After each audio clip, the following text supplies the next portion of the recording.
For most of human history, we had a problem with birds. Not the birds themselves, the fact that they could do something we couldn't. Watch a bird for long enough and the resentment starts to make sense. They just go up, whenever they want, without asking anyone. And we, the species that eventually built the internet, spent 300,000 years standing on the ground looking up like embarrassed kids at a school dance. Every culture on Earth wrote stories about flight, Icarus, angels, Chinese emperors on dragons. Every civilization independently arrived at the same conclusion. Flight belongs to gods and monsters, not humans. Humans walked. That was the deal. So obviously we tried to break the deal. And the way we tried was, historically, absolutely insane. In the 9th century in Córdoba, a scientist named Abbas ibn Firnas covered himself in feathers, launched from a height, and stayed airborne briefly. According to later accounts, he landed badly enough to injure his back, and he reportedly blamed the design for having no tail. A man who had just landed hard enough to injure his back looked at what happened to him and concluded the problem was insufficient bird.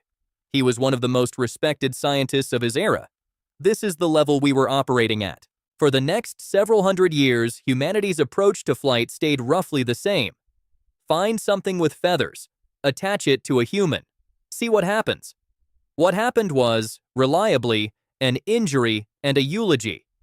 Then, in the 1490s, an Italian polymath named Leonardo da Vinci sketched something he called an aerial screw, a spinning shape that, in theory, could pull itself upward through the air. It is the conceptual ancestor of the helicopter, drawn roughly 400 years before anyone built one. Leonardo did not have an engine capable of powering it. He did not have materials light enough to lift with human effort. He had a very good idea and no way to test it, so he filed it under maybe later. Humanity's version of maybe later would last for centuries. According to an Ottoman account written decades after the fact, a man named Hezarfen Ahmed Çelebi, strapped on a set of wings sometime in the 1630s, climbed the Galata Tower in Istanbul and glided across the Bosphorus, landing safely on the other side. Sultan Murad IV allegedly rewarded him handsomely for it, then exiled him to Algeria, having decided that a man capable of crossing a strait under his own power was probably too dangerous to keep around the palace. Historians dispute how much of this actually happened, but the instinct behind it tracks. If someone in your kingdom can suddenly do the one thing humans were never supposed to do, the correct move is not to give him a bigger office. Notice what all of these men had in common. They were trying to be birds. Feathers, wings, flapping. Copy the animal, get the result. It did not occur to anyone for over 1,000 years that this might be the wrong question entirely. Then, in 1783, two French brothers named Montgolfier stopped trying to imitate birds and exploited something much simpler. Hot air rises. That's it. That's the whole insight. They built an enormous paper and fabric balloon, filled it with heated air, and watched it lift off the ground carrying nothing but smoke and ambition. That November, a chemistry teacher named Pilatre de Rosier and an army officer named the Marquis d'Arlanday climbed into a basket underneath one of these things and became the first humans in history to make a free flight, drifting quietly over Paris in what was, structurally speaking, a paper bag. Humans could now leave the ground. We still had no idea how to steer, and we definitely did not understand why any of it worked. We had just proven the deal could be broken. Working out the terms would take a little longer.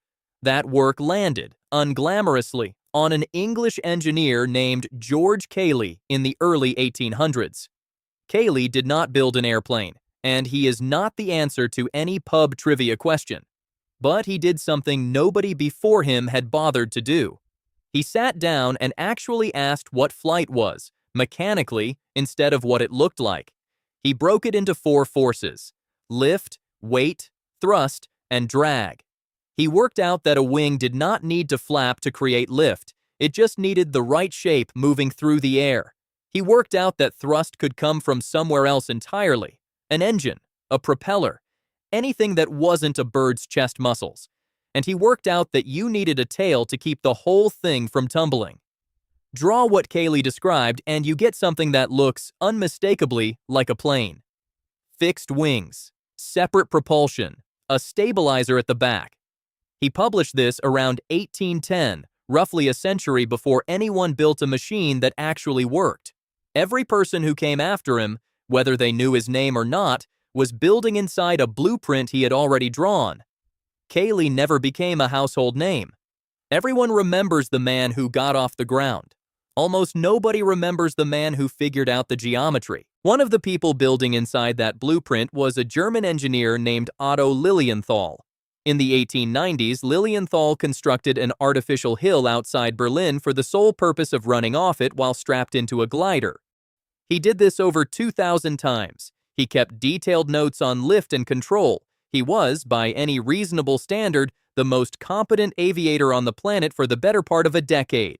In 1896, one of his gliders stalled and he fell 50 feet to the ground. He died the next day. His reputed final words became the unofficial motto of early aviation: sacrifices must be made.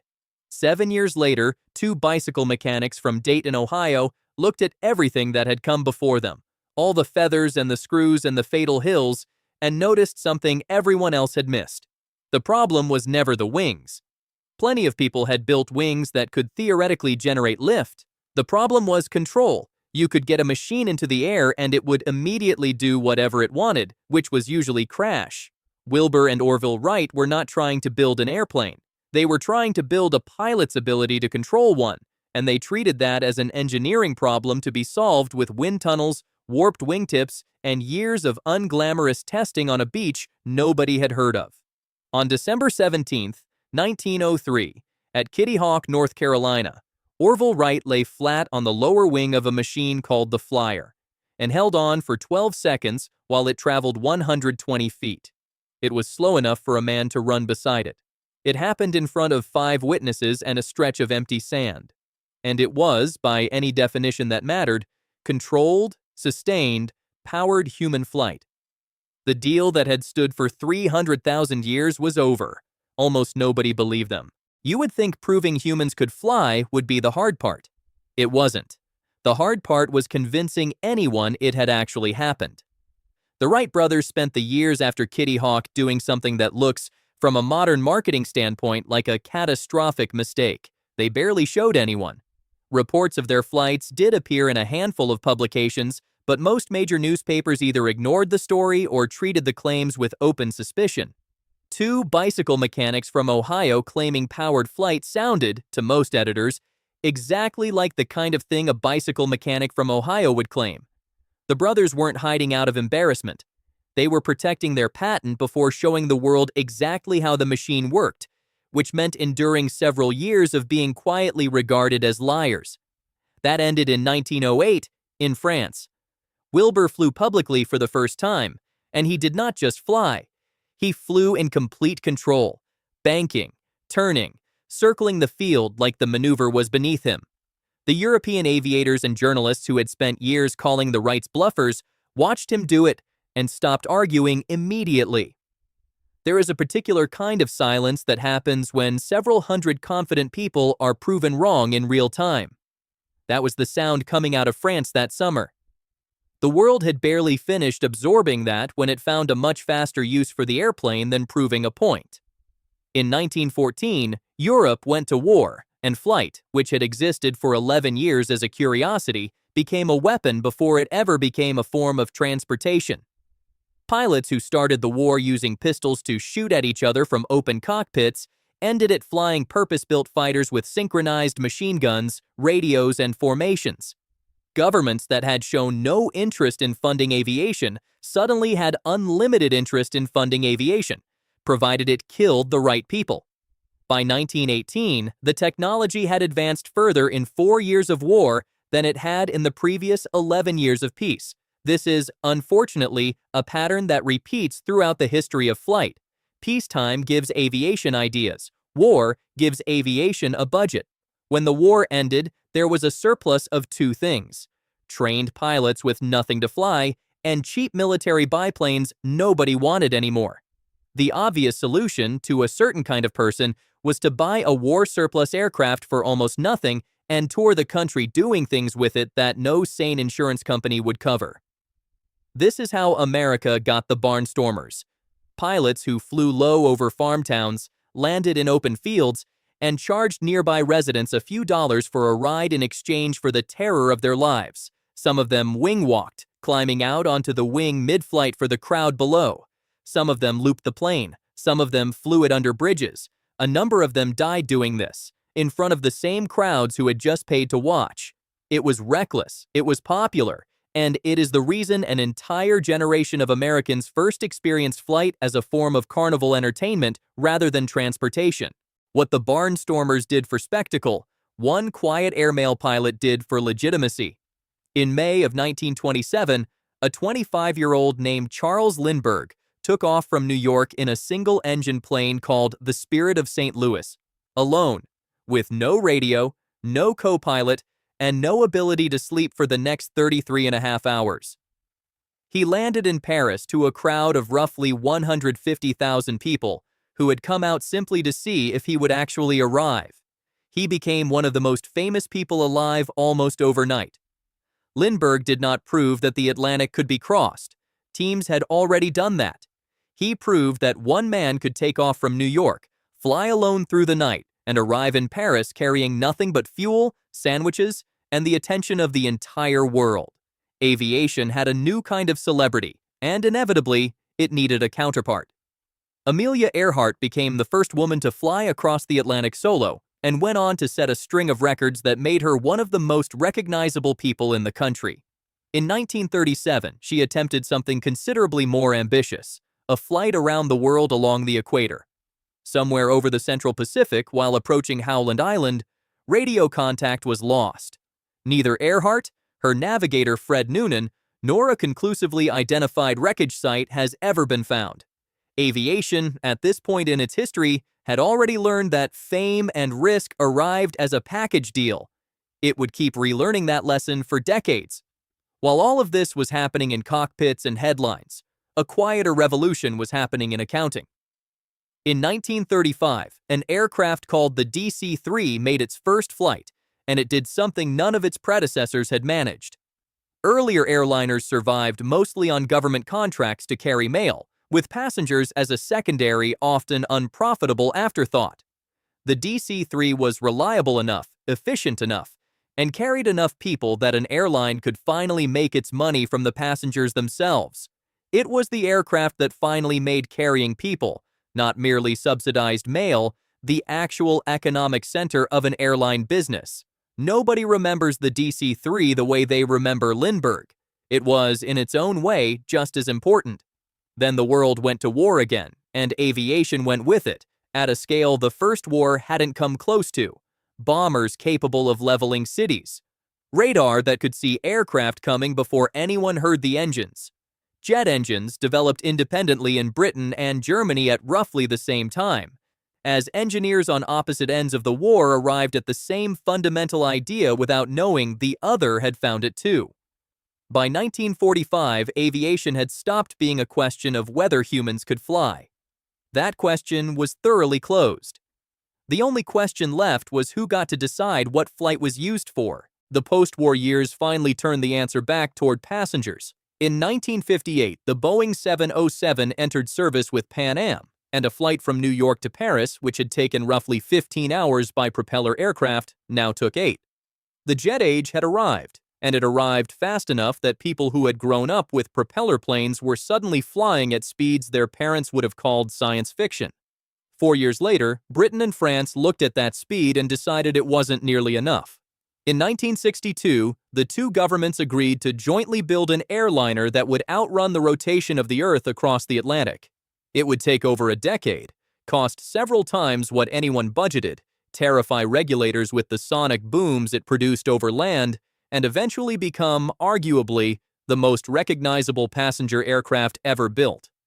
Concorde was still years from actually flying, but the ambition alone tells you where aviation's head was at by the early 60s. Because by then, flying had become glamorous in a way it had never been for the Barnstormers or the wartime pilots. Airline pilots were treated like celebrities. Stewardesses were marketed as the human embodiment of a lifestyle. Airports were designed to look like the future, and a single plane ticket could consume a substantial share of an average worker's monthly income. Flight was fast. Flight was glamorous. Flight was still only for the people who could afford it. Somebody was about to change that. In 1970, Boeing's 747 entered commercial service and made the glamour of the previous decade look, in hindsight, a little quaint. The 747 did not make flying cheap overnight. What it did was simpler and, in the long run, far more consequential. It made mass air travel physically and economically possible for the first time. One aircraft could now carry several smaller planes' worth of passengers across an ocean simultaneously. The jumbo jet did not make tickets cheap by itself. It made it possible for airlines to spread the cost of crossing an ocean across hundreds of passengers instead of dozens. Around the same time, 3 men in Texas launched an airline with 3 planes and a stripped-down model few established carriers were willing to attempt. Fly point to point instead of through a central hub. Turn planes around on the ground as fast as humanly possible. Avoid first class, assigned seats, and the expensive complexity surrounding traditional airline service. Everyone looked at Southwest Airlines and assumed it would fail within a few years. It went on to record 47 consecutive profitable years before the pandemic, one of the most extraordinary runs in the history of commercial aviation, built entirely on the idea that flying could be treated like a bus route instead of an event. Then the federal government did something that changed the shape of the entire industry practically overnight. It deregulated the airlines. Fares that had been fixed by committee were suddenly left to the market. New airlines launched. Old airlines, unprepared for actual competition after decades of being protected from it, began to die slowly and publicly. Flying stopped being a genteel, government-supervised business and turned into something closer to a knife fight with wings. The casualties took a while to show up, but they came for the biggest names in the room. Pan Am, the airline that had introduced the jet age and carried a generation across the Atlantic in style, spent the 80s spiraling and finally went under. TWA and Eastern followed their own long, slow versions of the same story. The names that had defined 1960s glamour ended up, within a couple of decades, as nostalgia and old luggage tags. In their place rose a hub-and-spoke system built for efficiency instead of romance, and a wave of low-cost carriers copying Southwest's homework in every country willing to let them try. The manufacturers consolidated right along with the airlines. Boeing eventually absorbed McDonnell Douglas, one of the last companies still building large jets outside of Europe, and from that point on, 2 companies built almost every large commercial aircraft flying anywhere on Earth. Aviation had gone from a field where dozens of tinkerers were building things in barns to an industry run by 2 enormous, risk-averse corporations. That's usually what happens once an industry stops being a dream and becomes a balance sheet. That hard-earned record took a direct hit when 2 brand-new Boeing 737 MAX aircraft went down within 5 months of each other, killing 346 people combined. The cause traced back to a flight control system called Maneuvering Characteristics Augmentation System. Boeing had minimized the system's presence in pilot documentation and built it around assumptions about pilot response that turned out to be catastrophically wrong. Plenty of pilots flying the aircraft didn't know the system existed until after the first crash already had. It was a blunt reminder that the industry's safety record isn't something it earned once. It's something it has to keep earning. While all of that was being paid for in tragedy, the aircraft themselves kept chasing scale and comfort in the background. Airbus introduced the A380, a full double-decker certified to carry more than 800 people in an extreme all-economy layout, although almost nobody actually flew it that way. Emirates got so attached to the idea that it built a fleet of 123 of them, more than any other airline by an absurd margin, turning the largest passenger jet ever built into something close to a house style. Boeing followed with the 787 Dreamliner, an aircraft built mostly from composite materials instead of aluminum, with bigger windows and a quieter cabin. For the first time in decades, the industry wasn't chasing speed anymore. It was chasing comfort. Then something happened that war never managed, that oil shocks never managed, that terrorism and recessions never quite managed either. A pandemic brought global air travel to a near-complete standstill. Aircraft sat parked in deserts by the hundreds. An industry that had survived every previous crisis by adapting around it found this time there was nowhere to adapt to. There was simply nowhere to fly. What came out the other side looks different from what went in. Airbus remains ahead of Boeing in annual commercial aircraft deliveries, delivering 793 aircraft in 2025 compared with Boeing's 600. It has also built a commanding position in the narrow-body market, while Boeing keeps struggling with production problems and quality failures largely of its own making. Even Southwest, the airline that spent half a century refusing to behave like everyone else, is now quietly dismantling parts of the model that made it famous in the first place. Ahead of all of it sits a set of questions nobody has fully answered. Electric aircraft promise short regional hops without burning fuel, assuming battery technology ever catches up to the promise. Airbus is developing hydrogen propulsion under a program called Zero, though whether a commercial hydrogen aircraft actually enters service any time in the next decade remains genuinely uncertain. Supersonic flight is being attempted again, with major airlines placing varying commitments behind a company called Boom and its Overture aircraft, which still has to survive the same graveyard of noise complaints, brutal economics, and unsolved engine development that killed nearly every supersonic project before it. And electric air taxi companies keep promising commercial service in cities around the world, although the industry is still trying to prove these things can be certified, affordable, and quiet enough to actually work at scale. Go back to the beginning of this story. 300,000 years of humans standing on the ground, watching birds do the one thing we couldn't. It took a man in Córdoba injuring himself badly and blaming the tail design. It took an Italian filing an idea away for 3 centuries. It took an English engineer nobody remembers doing the actual math. It took 2 bicycle mechanics and 12 seconds at Kitty Hawk. And it took barely 120 years to go from that to a species that complains about legroom on a machine hurtling through the sky at 500 miles an hour, carrying more people than lived in most ancient cities. The problem is no longer whether we can fly. Humans figured that out. The problem is whether we can keep flying like this. Affordably, safely, sustainably. Every generation of aviation has had a question waiting for it. This one is ours.